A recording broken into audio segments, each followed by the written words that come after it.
வணக்கம் வியூவர்ஸ். ஸ்ரீமத் பாகவதம் ஸ்ரீமதி கீதா வீரராகவன் எழுதிய பாகவதம் 25 பகுதிகள் இதுவரை வாசித்துள்ளேன். தற்போது கேள்வி பதில் நேரம். கேள்வி நேரம் 4 காண்போமா? கேள்வி 1. பகவானுடைய நாபியில் தாமரை மலரிலிருந்து படைக்கப்பட்டவர் யார்? 2. யாதவர்களின் அழிவிற்கு காரணம் என்ன? 3.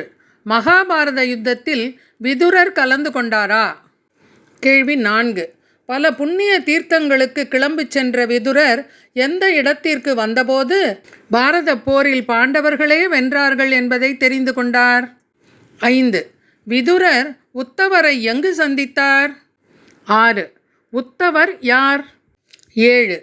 ஸ்ரீ கிருஷ்ணர் கடைசியில் யார் யாருக்கு தத்துவ உபதேசங்கள் செய்தார்? 8. ஸ்ரீகிருஷ்ணர் உத்தவரை செல்லச் சொன்ன இடம் எது? 9.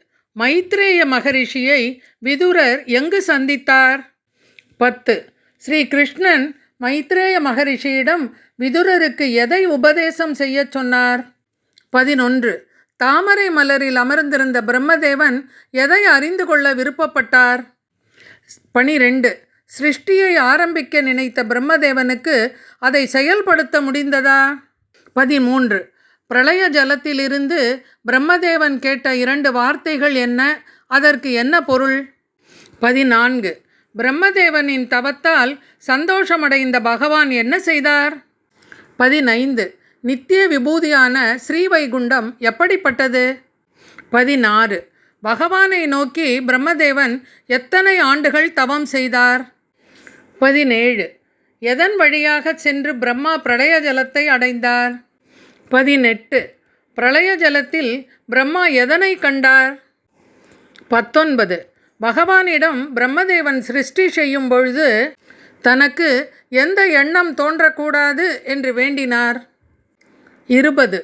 மைத்ரேய மகரிஷி விதுரருக்கு எதை பற்றி சொல்ல ஆரம்பித்தார்? 21.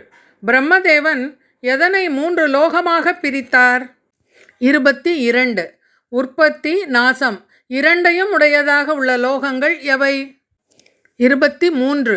பிரளயங்கள் எத்தனை வகைப்படும்? 24. பிரம்மாவின் தசவித சிருஷ்டி எத்தனை வகைப்படும்? 25. பிராகிருத சிருஷ்டி எத்தனை வகைப்படும்? 26. வைகிருத சிருஷ்டி எத்தனை வகைப்படும்? 27. எப்பொழுது ஞானம் பயன்படும்? 28. காலத்தின் முடிவினால் ஏற்படும் பிரளயம் எது? 29. பிரம்மதேவனின் 10வது சிருஷ்டி எது? 30. ரஜோகுணத்துடன் கர்மமே பிரதானமாக இருக்கும் சிருஷ்டி எது? இதுவரை 30 கேள்விகள் கேட்கப்பட்டிருக்கின்றன. இதன் விடை பகுதியை அடுத்த வீடியோவில் காண்போமா? நன்றி, வணக்கம்.